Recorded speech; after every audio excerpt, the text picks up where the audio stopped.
Ashes to Light by VMS Chapter 4 The Phoenix Within.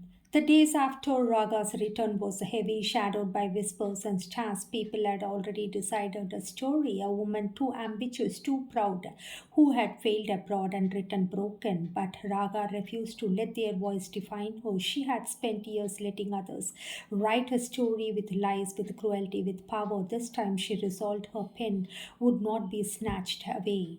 One morning, Arjun found her sitting at the dining table, papers scattered across the surface. Amma asked, sleepingly rubbing his eyes, "Why are you so early got up?" She looked up, her eyes brighter than he had seen in weeks. "I was thinking, Kanna, about our future, about building something of our own." Arjun frowned. "Like what? Like a school?"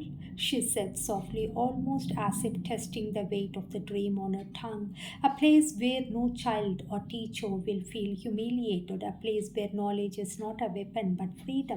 The idea was born not out of grandeur but survival. Raga had her compensation money, not enough to build empires but enough to plant a seed. She started small, private tuitions in her living room. Word spread quickly. Parents trusted her seriousness, her discipline, decorum, and punctuality, leadership skill. Children, at first shy, began to enjoy her sessions.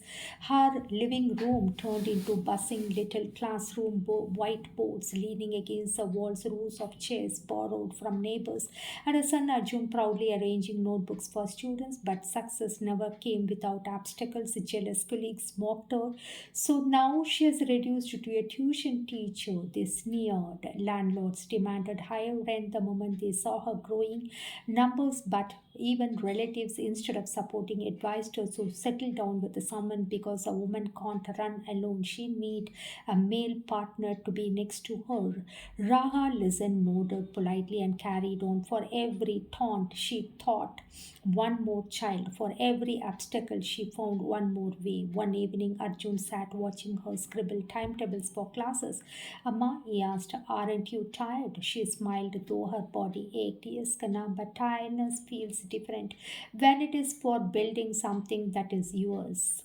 Arjun's eyes shone with pride. "One day it will be a big school and I will help you run it." Her heart swelled. In that moment, Raga saw not ashes but sparks, tiny defiant flames rushing to die.